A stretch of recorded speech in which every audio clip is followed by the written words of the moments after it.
How is everybody doing today? Let me pop over here so I can see the comments. Welcome back to another episode of Boys in the Zone. I'm your host, EJ Savage, and this is a program that is brought to you by the Grid Network. So, shout out to my guys from the Grid Network. First thing on the docket today is just talking about the Dan Quinn news. He is officially the head coach for the Washington Commanders. He also pulls along Joe Whitt Jr., which was the secondary coach for the Dallas Cowboys. Don't be surprised if Al Harris joins those two as well. But yeah, so just thoughts on those guys leaving. Obviously, Dan Quinn wasn't the first choice for the Commanders. However, if he wanted to leave, if he saw the writing on the wall, it is what it is at this point. So I was personally more inclined to let go of Dan Quinn, but the Cowboys didn't seem like they wanted to do that. They seemed like they wanted to see what happened if he got a head coaching job before they went ahead and fired him. So just one of those things. We're gonna have to see him twice a year now. So obviously the Joe Whitt news is a little bit more damning, if you will, I guess. Just because he was a guy that the Cowboys front office was interested in interviewing. And now they don't even get to interview him. He goes before he even gets to that process. So he made the decision Sunday night. And he was scheduled for the Monday interview. Got a shout out to my chat. Vince is in here, says, "What up, EJ?" My guy, Barry Grant Jr. of the All Even podcast. If you're a sports fan overall, go check out Barry from All Even podcast. Really good dude, really good, knowledgeable dude on all sports subjects. So, and also, he covers some Cowboys stuff. He is a Cowboys fan as well. But yeah, back to Joe Whitt. He was one of those guys that had worked with McCarthy in the past. He was kind of that, if there was anybody that would be a McCarthy guy for the DC, position, it was probably a Joe Whitt. With that being said, though, he's off and he's going to be the official DC for the Commanders. So now it's between Al Harris, it's between Mike Zimmer, Wink Martindale's in that discussion, then Ron Rivera. With Rivera, obviously, it would be interesting to have your DC and the Commanders' former head coach kind of switch roles. A lot of people aren't really talking about that. Just dating back to the last defensive coordinator position that Ron Rivera even had was all the way back in like 2010 or something like that with the San Diego Chargers. They hadn't even moved to LA yet. So he hasn't really been in that position for a long time. Now, with Mike Zimmer, he has stayed up. I think he's been out of official NFL football for 2 years. Last with the Minnesota Vikings as their head coach. Now he is, I believe. Don't quote me on this, but he's with the Colorado Buffaloes college team or program to some capacity with Dion. But either way, he's coming in for the interview. He came today, I believe. They hosted a lot of interviews. No news on any of the new, DC talks. However, if there was a guy that I preferred, it would be Mike Zimmer. I think he's a better a DC in general. I think that he's one of those guys that is aggressive, not afraid to get on his players. And overall, just from his stint of being a DC in the past, he was very, very good. Never had a bottom third defense, as far as my memory serves. And if there's anywhere I was leaning, it would be him. Al Harris is a popular name amongst Cowboy fans. And, for good reason. He's coached up Deron Bland, Diggs. Gilmore obviously was already an all-pro before he coached him, but continuing that, Donovan Wilson, other guys that have just played extremely well for our secondary. So Al Harris is a popular name. However, he's one of those guys I feel more inclined to say, and I think that he's on record as saying that he's more technique over actual scheme. And what that means is basically he's just teaching the nuances of playing DB at the NFL level more so than really scheming at actual defense up. He's never been a defensive coordinator in the past, and so that's a big ask for him to jump just from the DB's coach all the way to defensive coordinator. That's why I don't see that one happening. But it is what it is. And then another guy that we're all really familiar with, former Giants defensive coordinator, Wink Martindale, also formerly with the Ravens. He's a guy that's blitz heavy, which I would like, because you look at the opponents in your division, the Eagles, Jalen Hurts, he gave that offense fits. Um, Sam Howell, or whoever. Obviously, the Commanders are probably looking at going and getting a quarterback with that second overall pick. Caleb Williams is completely in play for them. They recently just hired his quarterback coach from USC, and Cliff Kingsbury. So it's one of those things, man. We'll have to see, but the young quarterbacks. Jalen Hurts didn't deal with the pressure well whenever he went up against the Giants. Then you've got whoever it is, Sam Howell or Caleb Williams, and then you've got Daniel Jones or DeVito, or whoever it is there for the Giants. I think that they need to figure out something there as well. So just strictly in your division, I actually do really like Wink Martindale as a possibility for the defensive coordinator position. Got to shout out my guy, Cowboys Can fan. Podcast also in here saying, "What up, solo mission tonight?" Yes, it is. Just decided I haven't done a solo show in a long time, so we're gonna talk some draft. We're gonna talk about the defensive coordinator stuff, which I've already been, talking about a little bit, and then I also wanted to bring up a really fun new metric from PFF as well. So should be a fun show. But anyways, back to the thoughts about the defensive coordinator thing. It's a bunch of older guys that have been around the league. Um, I don't think that the Cowboys want to go a route of hiring one of those younger guys, but it's wait and see, really. If none of these guys impress in the interview process, they very well could go in the college ranks. They very well could go and get somebody that Mike McCarthy has been familiar with in the past, but not really at a defensive coordinator, kind of position. So wait and see, obviously, on that. But if I had my preference, it'd be Mike Zimmer.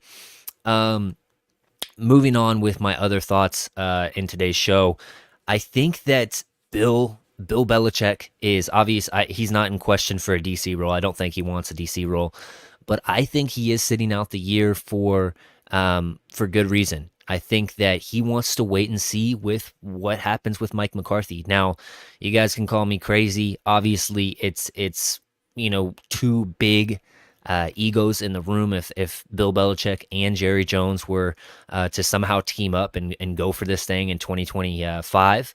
However, he's sitting out. That's pretty evident. And I think that one of the reasons why he is because the Cowboys didn't make a huge, they didn't extend McCarthy per se. So one of those things to keep an eye out on. Obviously, Mike Vrabel is another name that a lot of Cowboys fans have kind of been hampering to hear him in the discussion. I don't think that he's probably going to get the DC role either. However, I think it's a little bit more realistic than Bill Belichick. So interesting there. Another question I was thinking is is Mike McCarthy even in control of his own DC? It seems kind of like Jerry Jones is, and Stephen Jones obviously are kind of steering this train, this boat, and trying to figure out the DC. And Mike has little to no say in it, which I absolutely hate for Mike. Now, take that with a grain of salt, because whenever he brought his guy in, Mike Nolan, he was absolutely horrible. So we'll have to see. Um, I think that Mike McCarthy is going to get a say in the final. Like, he's going to get a word in the room. I just don't know that the final decision is really his, which is sad, because that's kind of what we've been talking about as Cowboys fans. Jerry Jones is like the overlord of this whole thing, and he won't get out of his own way to allow the team to grow. So I I it's one of those things. I keep on saying that.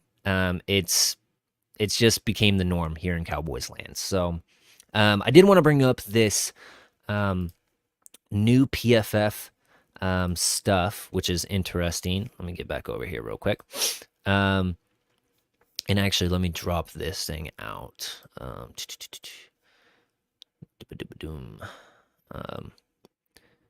Oh, I guess it doesn't even really get much bigger. Okay, well, anyways, so this is a new metric from PFF and EJ Snyder that they came up with that basically shows how much support around a quarterback there is. Now, this first graphic is factoring in your defensive support, your offensive support, special teams, I believe, is also in there. All sorts of good stuff. But Dak Prescott is actually number 2 on this list. Now, the negative EPA on the defense right here that you see in the second column is a good thing. So the more negative you have for your defense is actually good. With here, Lamar Jackson number 1. Obviously, he had that stout defense in Baltimore. They're negative 13 or negative 0.13 DVOA or defensive EPA. Sorry, excuse me.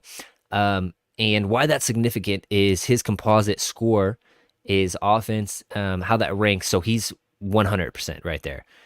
So he has the most help out of all the quarterbacks. Dak Prescott, number 2, if you factor in his defense. Patrick Mahomes, Brock Purdy, Tua, Josh Allen, Jared Goff, Jalen Hurts, Desmond Ritter, which is kind of the outlier, and then Joe Flacco. Now, what is significant about this? Why did I want to bring this up? And I'll bring up this other one as well. What's significant about this? It shows that all of the really good quarterbacks that we perceive as good are typically in the playoffs because they have good surrounding casts. They have good front offices that put good players with their quarterbacks. So in this graphic, you can kind of see quarterback EPA per play, how much help they get from their offense overall. This is only offense. You see the efficiency is up in this top quadrant. Non-efficient QBs down at the bottom right. Not effective QB and not a lot of offensive help in the bottom left, and so forth and so on. So what this shows is Dak Prescott, Brock Purdy, all of the same guys grouped in. Now, what is interesting, and I'll bring up this last graphic, is this one. Now, this one shows QBDD, so the EPA per play, and this is how he explained it. The comment tail plot shows quarterback support marked by the QB picture and their EPA per play, the sharp point. Long tail point to the right equals outperform their supporting cast. You can kind of see where Dak is right here. He doesn't have a tail either way, which is important because, well, I'll just read the rest of it. Short tail either way equals performed fairly equal to support. Long tail pointed to the left. So the long tail pointed to the left. I'm trying to find a player right here. So Patrick Mahomes, this is what's weird about this. So underperformed relative to their support. So he underperformed. And so you see this guy, Patrick Mahomes, Lamar. You see, I think that's Jared Goff. A couple other bigger names. But Dak is up here. So he's in the kind of no man's land. He was as good as his supporting cast per se. Then we get the Brock Purdy, who's actually played better than his supporting cast based on EPA per play, which is interesting because obviously the cloud above Brock Purdy is that he has the best supporting cast. Now, obviously, his offensive line knocks him down a little bit, but overall, a really interesting kind of new metric that PFF has brought, and they're going to further explain this and stuff like that later on Thursday. So if you're interested in that, check that video out with EJ Snyder right here, Football EJ. It was one of those things that it's kind of hard to understand, but it's an interesting stat because a lot of the QB talk in the league is based around, oh, this guy has this many wide receivers, this guy has this offensive line, et cetera, et cetera. So it's, it's a useful stat, and I'll be looking for that to get improved. This is obviously the launch of this, and these are all metrics they gathered from the 2023 season. So interesting. I'll bring this up, though, because I wanted to point out a specific player. CJ Stroud, number 22. So he was a rookie. He actually got less support than a lot of the bigger named quarterbacks but he played really, really well, which is it's one of those things. If they continue to build up around CJ Stroud, they have a really good chance at making the playoffs continually and continuing to get good play out of their quarterback. So, one of those things that I thought was extremely interesting. Um, Getting back to this stuff, hold on, guys. This is a new program I'm running, so you got to forgive me for that. Anyways, I wanted to talk about free agency and how that basically it gives us answers on what they're going to try to target in the draft. And the biggest reason, sorry, let me go check out these comments again. AJ says, love me some stats. Kai 101, or 101, 001. What up, EJ? What up, Kai? Where was I at? Oh yeah, marrying the or getting answers from free agency, which hits before the draft. So if they go and sign a or re-sign a Tyler Biadasz, you can kind of draw the conclusion that they're probably not looking at a center high in the draft. If they go and sign a veteran linebacker, then probably you're not going to look at a linebacker super early in this draft. And it's one of those things. I mean, obviously it's mock draft season. It's fun to get out mock drafts, and I might do a mock draft tonight, depending on if anybody even is interested in that. But it's one of those things. You can get answers from how they address that. And the Cowboys usually like to cover their bases in free agency. They like to go out there and get guys that are not, not the big name free agents, but guys that can cover their bases. You think about Jonathan Hankins. Obviously, he was in a trade package, but they saw the problem, they saw the need, they went and addressed it with somebody that's not a big name guy, but he's a solid guy. Excuse me, that you can rely on to fill a necessary role in your team. So, yeah, if they sign Tyler Biadasz, if they go out there and they re-sign a Dorrance Armstrong or keep their own, like they like to say, you might not be looking at some of these positions as heavily as we had anticipated.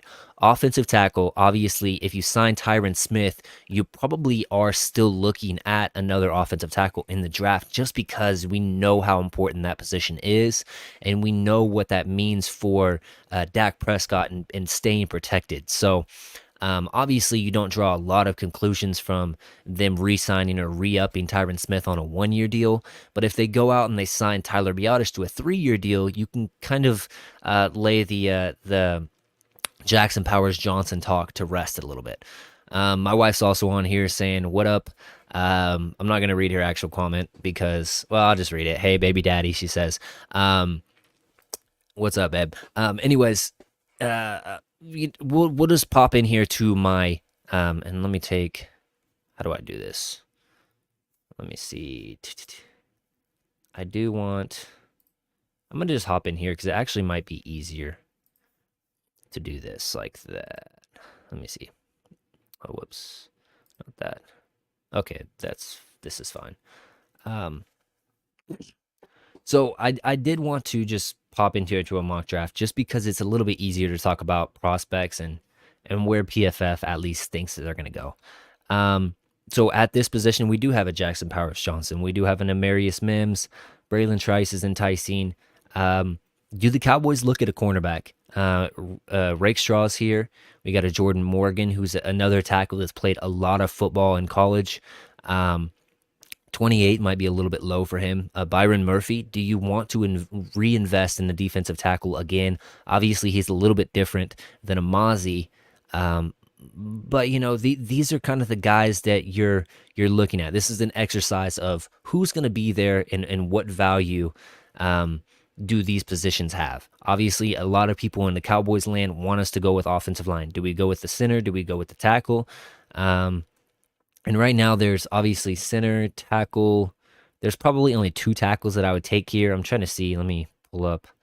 Let me just go to offensive tackle. Can I click both of these? Okay, I can. Tyler Guyton's also there. Troy Fontenot. So, a decent amount of names. Graham Barton's another person that I would look at. And then let me add also on, because these are the big talks of the Cowboys land. running back as well. Might as well. So linebacker, the first linebacker they have, dang, Jonathan Brooks is high on their list. Okay. So they got Edrin Cooper, they got Jeremiah Trotter, Junior Colson, Peyton Wilson. So realistically, if you're going to look at what the Cowboys are going to do in that first round, you know they are good at drafting tackles. They are good at drafting offensive linemen in general. In the draft in the first round, we've got the Tyler Smiths, we've got the Tyron Smiths, we got Zach Martin, Travis Frederick, Tyler Smith, so many guys that we have drafted in the past with a first round selection, and they've been hits. So if the Cowboys do go offensive tackle, if they do go center in the first round, you can expect it to be a good player. Falcon in the chat as well. What up, yo? JPJ only pick. And Falcon, I don't know if you heard me what I was talking about a little bit earlier, but just we're gonna get answers through free agency on what the Cowboys want to do in the draft, what they're gonna target. Because if they re-up a Tyler Biotish for a 2-3 year deal, we can probably write center off of the list because they're probably not going to attack that high in the draft. If they go if they go into the draft and everybody and their brother knows that they have to address center, you could possibly be in a trade up scenario where you are kind of forced to go up and get above a Miami. Now, of course, who did Miami take? Miami took JC Latham. So, in this scenario, obviously Jackson Powers Johnson is there. And we might as well just continue this exercise and let's just say I'll go with Jackson Powers Johnson here. And we'll flip all the way down to our next pick. Xavier Worthing going right before us. That's great. So pick 56. We need, everybody and their brother says, this is the linebacker spot. We need to go with linebacker here. And my guy Kai in the chat saying, let me bring up his comment. Well, if we've re-signed Tyler B and the guys like DA and Gilly, are we talking a wide receiver at 24? Which is interesting. Let's go back up there and see this. 24. So the wide receivers that we had, and let's go. So we got a Keon Coleman right there. I'm not a big Keon Coleman guy, but you could, I guess, talk me into it. Tez Walker didn't have a strong showing at the at the Senior Bowl. Jermaine Burton, I have not watched. Xavier Legette didn't have a strong Senior Bowl as well, but I really do like Xavier Legette. A.D. Mitchell. He's a guy that a lot of people like. They like him better than Xavier Worthy.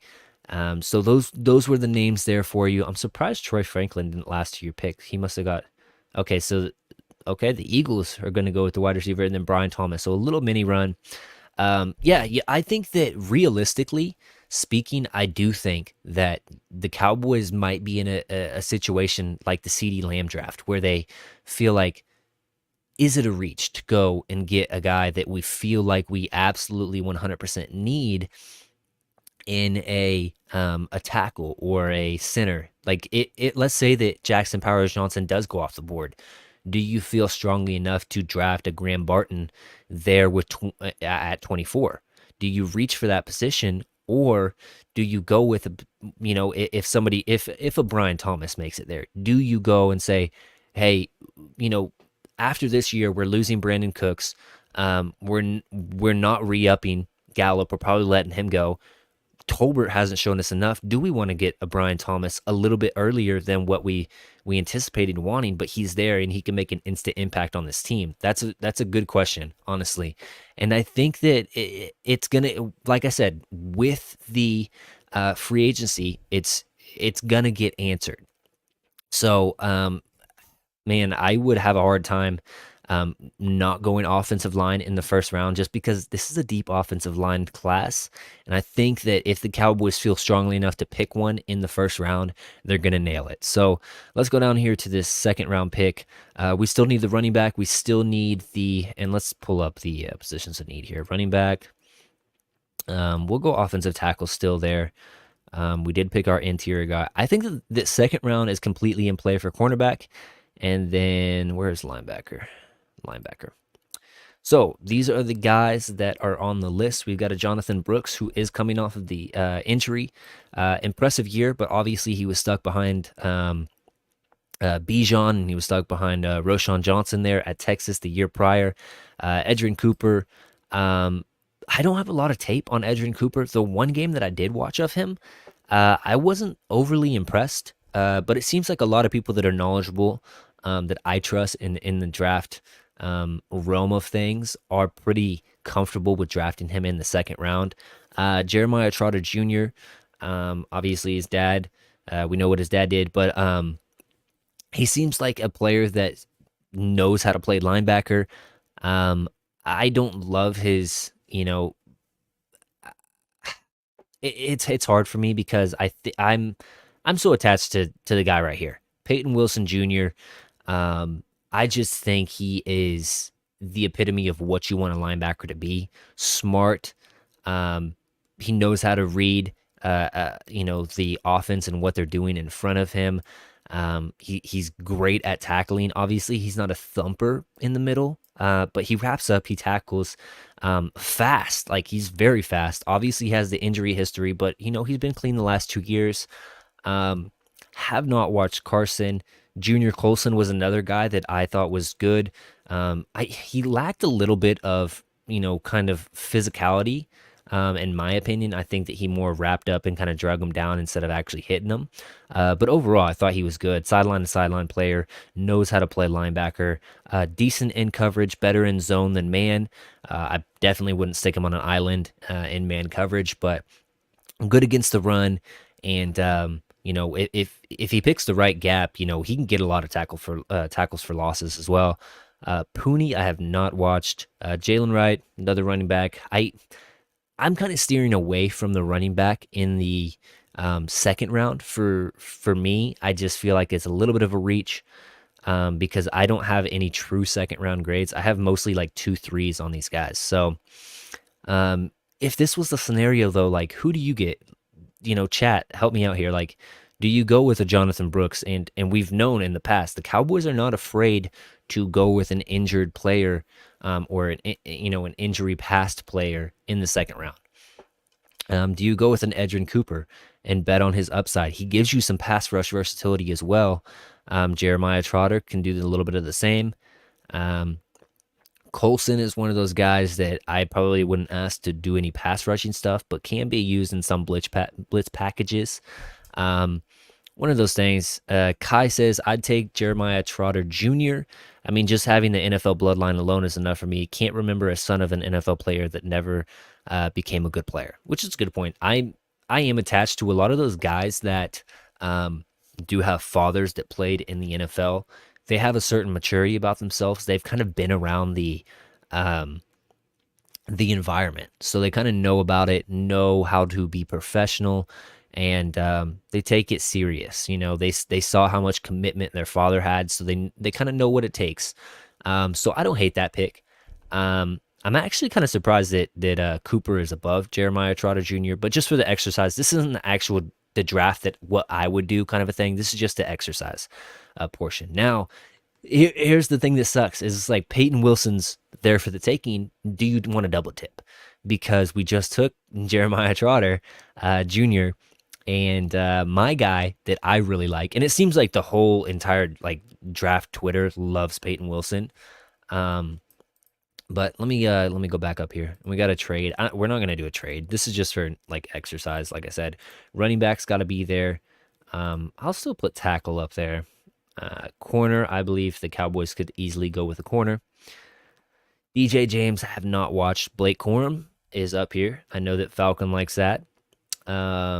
We got Bucky Irvin, my guy. I like him a lot. He is my running back one. I will admit I'm a little bit biased. Kyrie Jackson. He's one of those corners that transferred from Alabama to Oregon. Was a little bit up and down for the Ducks, but he had a few string of games that he was locked down, like very, very good. So I wouldn't be opposed to going with that. Audric Estime, he's kind of been a little bit of my pet cat. He reminds me of DeMarco Murray. Just really, really, really good at being patient. He keeps his hand up a little bit like a DeMarco Murray did, ready to stiff arm people, protects the ball. Physical guy, plays behind his pads. He's enticing. Obviously, I have Blake Corum, I have Bucky Irving above him, but he is enticing. Um, going Will Shipley's I like Powers, but keeping Biotish will allow for wide receiver in the first, says AJ. Um, yeah, I think that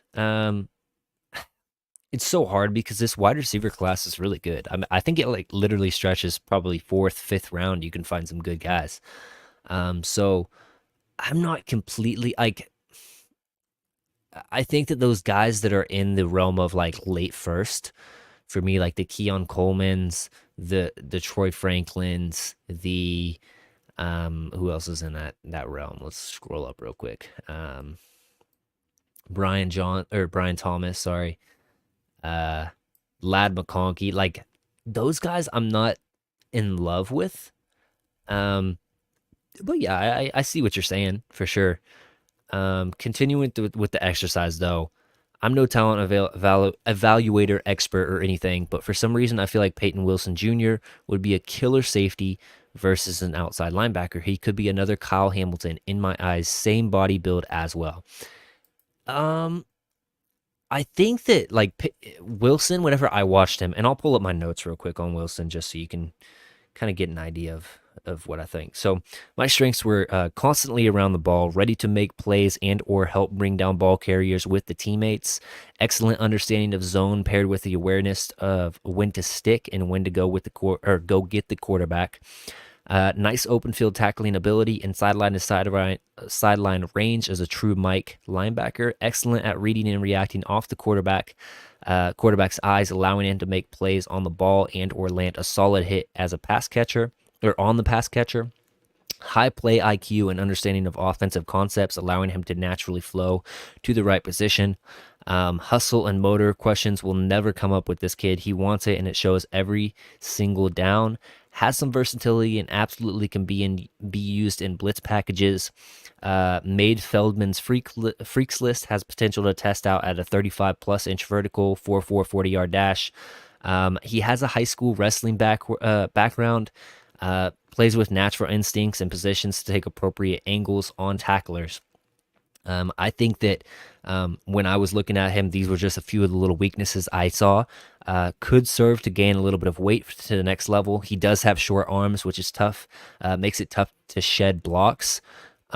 Medical concerns, obviously, with his shoulders, and he's going to be 24 at the start of the season. So, all of those things were minor weaknesses, but the strengths far outweigh the negatives on him. So, as far as moving him to safety, it would be asking him to do something he probably has never done.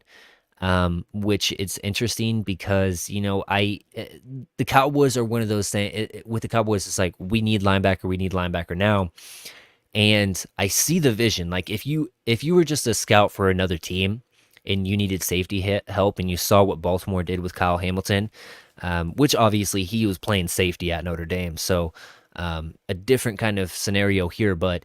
I do kind of agree with the body types. Really good understanding of zone coverage at the linebacker role. I don't know if that translates as much in the safety role, but if he's being more of a strong safety, he's going to be playing down more at the line of scrimmage anyways. I wouldn't hate it, and it might actually protect him a little bit from the injuries as well. So, good call on that, I think, Kai. But if you're talking about Cowboys, I keep him at linebacker. I see him as a cerebral, smart, knowledgeable linebacker. And I don't know that Damone Clark is really that now. So, shift Damone Clark over to that will linebacker spot. Allow my guy Wilson to get in there and do what he does at the Mike linebacker position. Just for the exercise, though, let's just go Blake Corum here, and we'll roll down the rest of this draft. Christian Mahogany was there. Did I really go 4 rounds? Okay.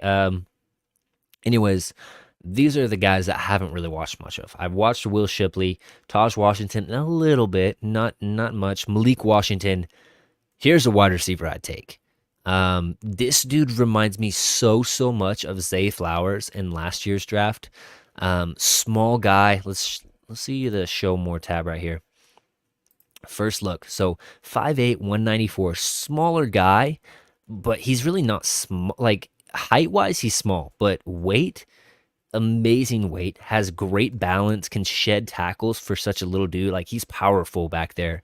Um, you know, absolutely fearless in the middle of the field. So good. He had like 111 receptions in 2023. He was really their only weapon there at Virginia. Absolute dog, man. And I mean, obviously, Cowboys don't want to get another or get a slot receiver just because you're talking about Brandon Cooks, smaller guy. You're talking about CeeDee Lamb, who works so well out of the slot. But Malik Washington in the fourth round is extremely enticing to me. I just think that he's special, man. He really is, and I think that he can run any route that you want him to. Deep, intermediate, shallow, can be utilized in the return game. Um, really enticing for me. Another guy, Braylon Allen. Obviously, we took our running back in round 3, so in this scenario, we probably wouldn't take Braylon Allen. But another guy he's big. I think he came in. He's like 6'3", 6'2", so 6'2", 245. Really big. This is the thing that I really like about him. Super young, super raw, and it's one of those things, man. You can coach this kid up, and you can probably have a player instantly as long as you figure out your offensive line. We already took the center round 1. That allows our running game to be better from the start because you're getting a very powerful center. I think that he already, Jackson Powers Johnson, already has. More weight on him, a better anchor than a lot of the starting centers in the league today right now. So, very interesting. Muhammad Kamara, this guy is a straight dog, relentless motor. He's one. He has a nasty streak, and if you watch that Colorado game, um, early on, I think it was like week 3 or 4 in the season, in the college season or whatever. This guy popped off the screen. I think he actually got kicked out of the game or disqualified or something like that towards the end. But he is a dog, and fourth round, he plays the run well. He's got some good technique as a pass rusher. That's good value for him. AJ says CMC's brother in a later round worth it in my opinion for the bloodline. Which I believe his brother is a wide receiver, if I'm not mistaken. I haven't even watched him. That's bad for me. Um, let's see. He might have already even went. Where is he?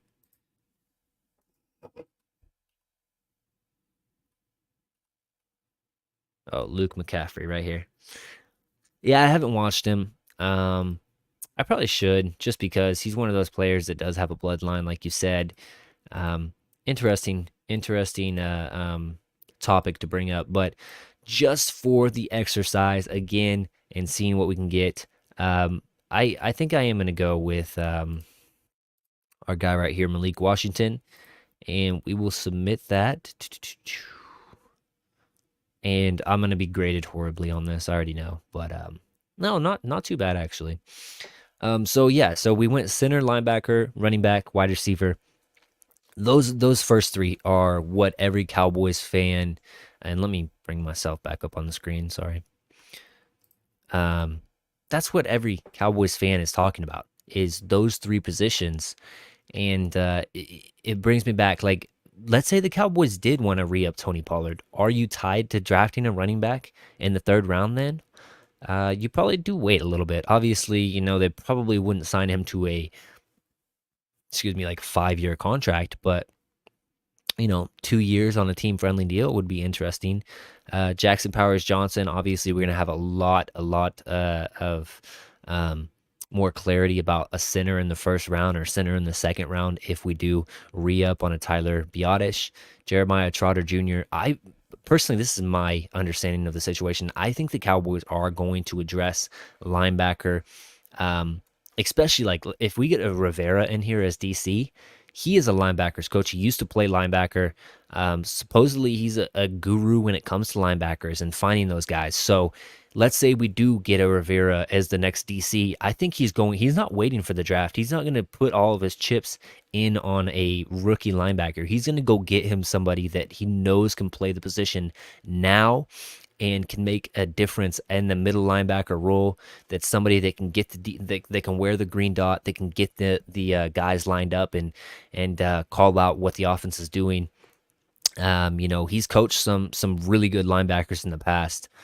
Just thinking about Luke Kuechly. Who's the other linebacker that was a Panthers linebacker that was really good?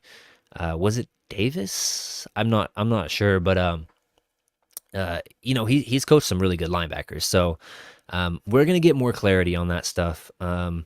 Which let's do a new mock draft, kind of like a what I would do mock draft, I guess. I'm gonna press start. We're gonna go down and we're gonna figure this stuff out. And Jackson Powers Johnson went to the Eagles. Let me pull this back up for everybody. Oh, there we go. All right, there you go. Now in this scenario, this is a what I would do mock draft.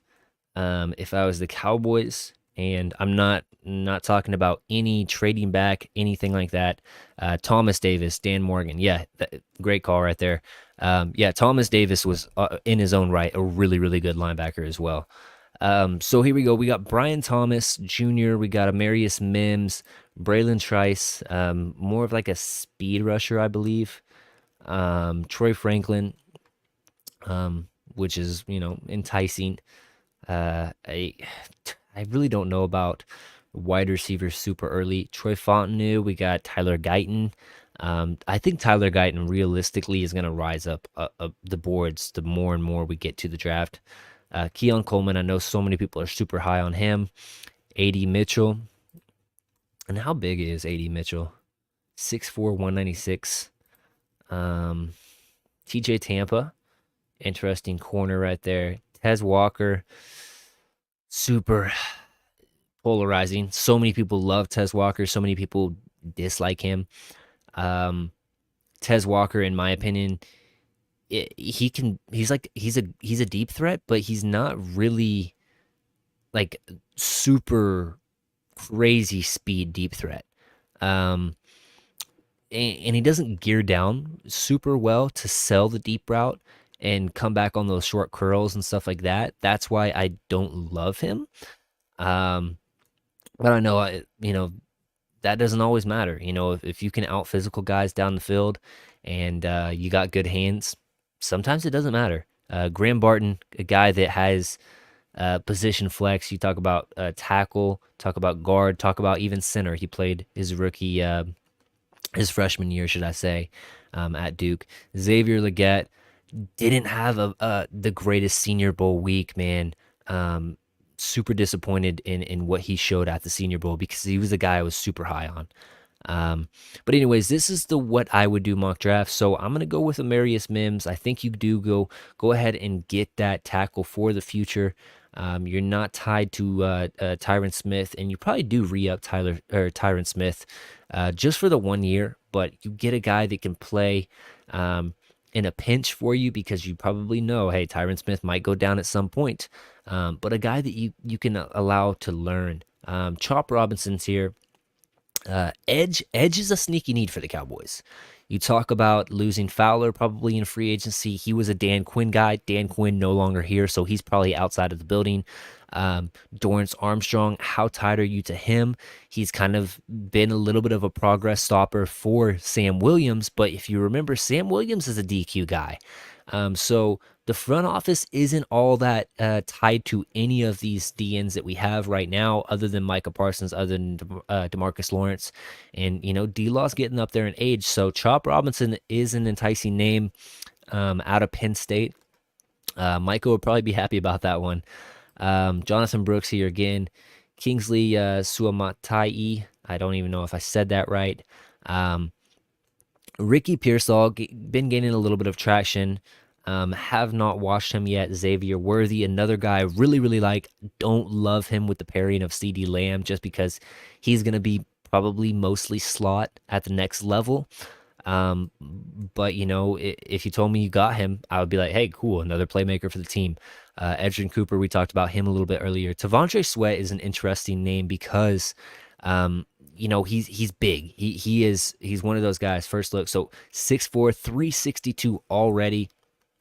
Senior, you talk about a bigger guy, but he doesn't come off the field a lot. He is incredibly conditioned, from what I understand. Um, he's just a powerful guy, and obviously, you probably don't love reinvesting in the defensive tackle position again right after going, after Mozzie. But I'm telling you, if this kid made it to the second round, where you are picking, I would go up there and grab him because I really liked his film. I thought that he was one of those power guys. He has a relentless motor as well. I think that he's exactly what you want in that big D tech or defensive tackle in the middle. Good against the run as well, and you know that's hard not to grab. Kalen Bullock, I believe he's a really big safety that's been oh yeah, so 6'3", 190 though. I've heard some talks about him possibly playing linebacker. Not super sure about that. Junior Colson, we talked about a little bit. I need to check this kid out because PFF seems to have him pretty high, and he's at KU, which, if you know anything about me, I'm a huge KU basketball fan. So I should really check him out. Booker, haven't even checked out. Who else is down here? Brendan Rice. If you know who this kid is, Jerry Rice's son, I believe. Um, 6'3", 210. I gotta check this kid out as well. McMillan, obviously, he was a big part of Washington. Hurt a little bit this year, but came back, played in that national championship game, played well. Trey Benson, in my opinion, I think Trey Benson is really, really good at running routes out of the backfield for a running back. Went to Oregon, transferred to Florida State. Impressive year, and I believe that in the PFF grading scale, he has the second most forced missed tackles, behind only Bijan Robinson. So, interesting name right there. I wouldn't draft a running back this high, and I'm just gonna go back up here and get this kid.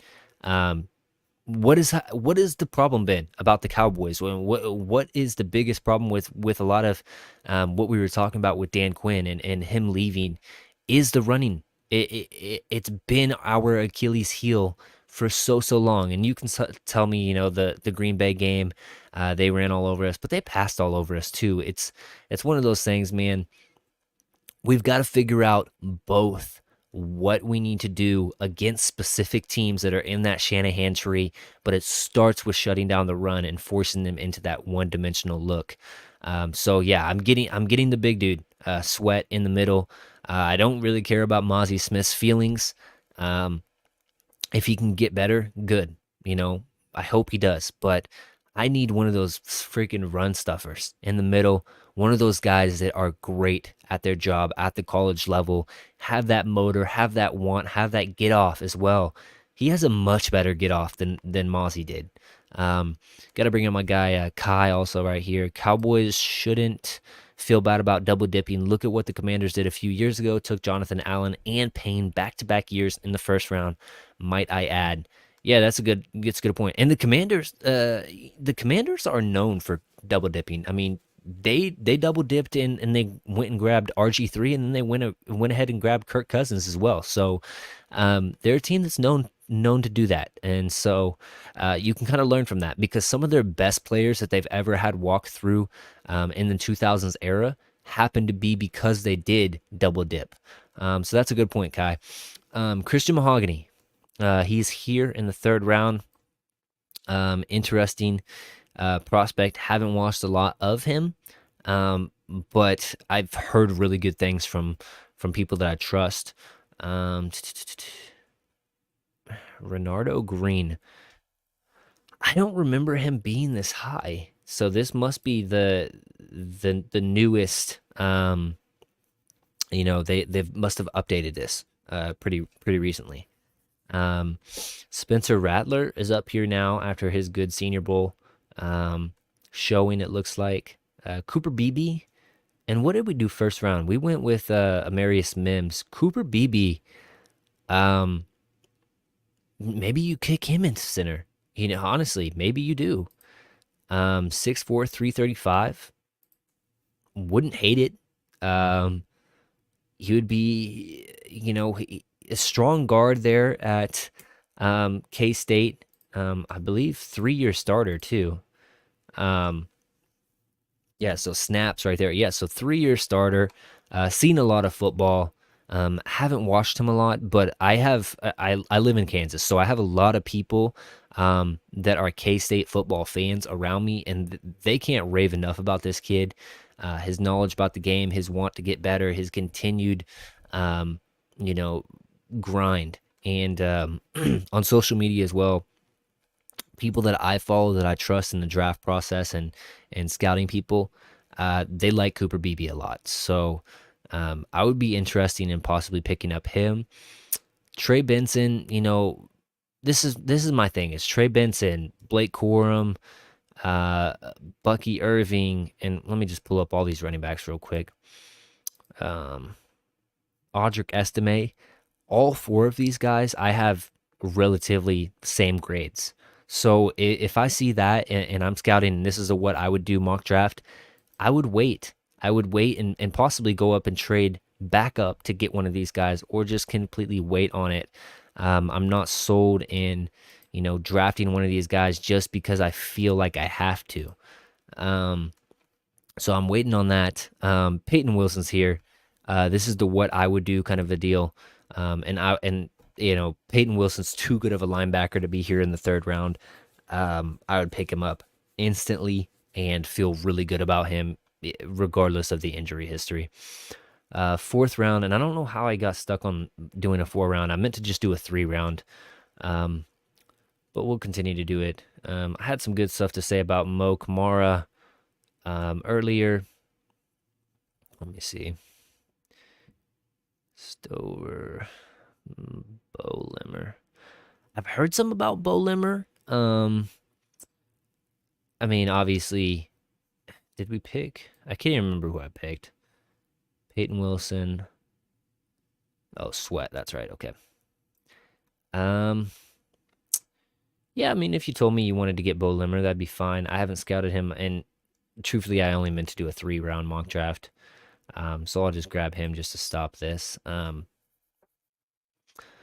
this feels needs, and this is realistic to what you think, I mean, B plus right there.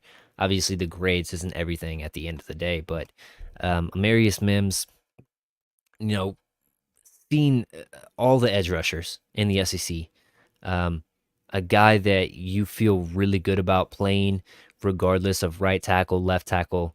And quite frankly, who knows what's going to happen with Terrence Steele?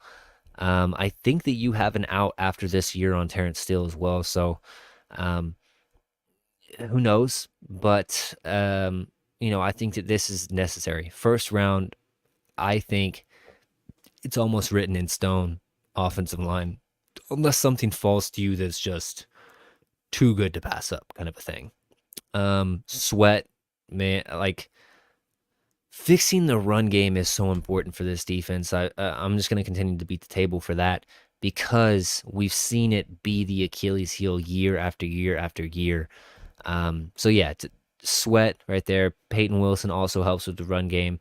Limmer right there. Arkansas guy, so maybe Jerry likes him as well. But yeah, that just brings me to, and I'll pull myself back up a little bit more. This brings me back up to thinking about what this team can do in general in the draft. Marry that with free agency. I don't want to see another year of them thinking, "Oh, our team is really, really good. We're ready. We can kind of, be cute in the draft." I don't want to be cute this year. I want to pick players that are ready to start from day one and come in here with the first 3 picks. And I think that most of those players happen to be on the defensive side. You don't know how good Trayvon Diggs is going to be back from the ACL. You're relying on a rookie in the linebacker room and DeMarvion Overshown that you really don't know what he is about or what he is capable of. And then you add on top, he tore his ACL. I think you're putting a little bit too many of your eggs in the basket, hoping and praying that those guys are completely back to what they were and or what you thought they were on a film as far as overshown goes.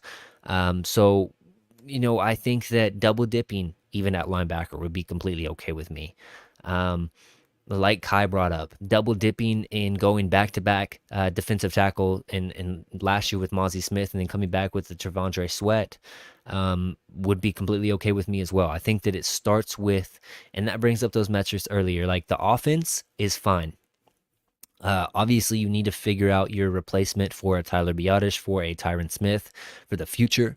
But overall, I feel really good about the offense next year. And let's say you do lose Brandon Cooks the year after, then let that be the offense draft. Um, this draft needs to be heavily linebackers, defensive tackles. Throw in a corner for me. I think that you need to get another corner in here that you feel good about. Um, this scouting staff has done a good job scouting later round corners. Diggs was in the second round. Bland was in the fifth round, I believe. You got Jordan Lewis in the third round. So they've been a little bit hit or miss. Obviously, I think more of the Dan Quinn guys, truthfully, for the cornerbacks, the Sean Wrights, the Kelvin Josephs, the who else is in there for me?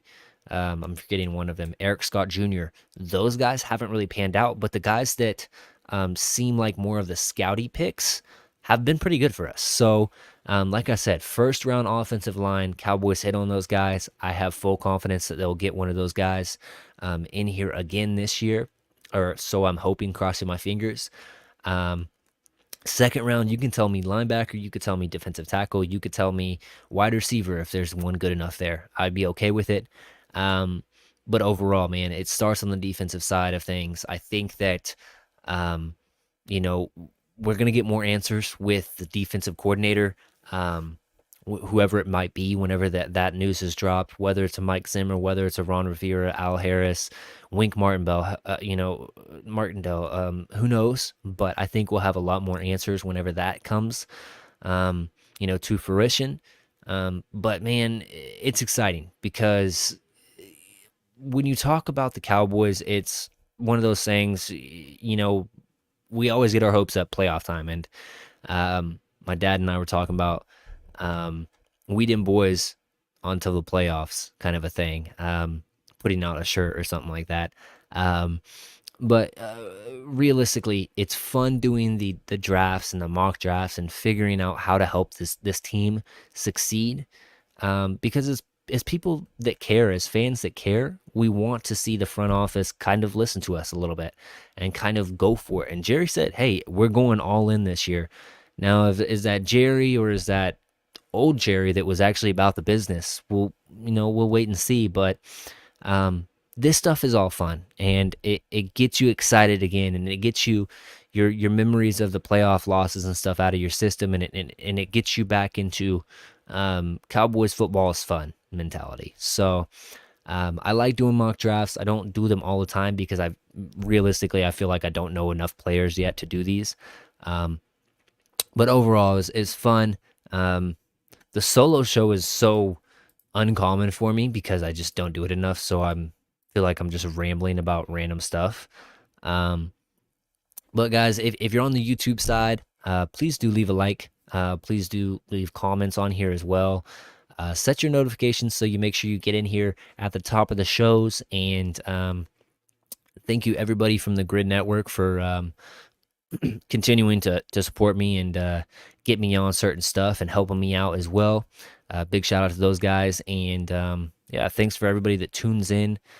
In general, next week we'll have another guest, so it'll be a little bit easier for me to formulate thoughts and stuff without feeling like I'm just rambling. But anyways, thanks. Kevin Edwards, we got to pop up him because I've never seen Kevin in the chat, so I got to give him some love. Powers is an upgrade at center and help for run blocking. Absolutely agree, Kevin. And in this mock draft, sorry, let me pull this back up. In this mock draft that I just did, Powers Johnson actually went to the Eagles, so probably worst case scenario since they're going to lose Kelsey. They just fill in another guy that's probably going to be very, very good at the next level just because of his raw power, his anchor at that position. Um, it's next level. It's NFL ready right now. So yeah, hopefully that's not the scenario that we find ourselves in. We know that the Eagles love to draft defensive line, defensive tackles, offensive line. So we'll see. But I think that they have their guy in house right now to cover their bases on the Kelsey departure.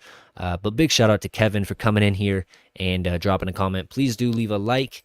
And as always, guys, I will catch you guys next week on Tuesday with a new special guest, somebody that likes to talk Cowboys football, and we'll chat it up. So peace out, guys. Thanks.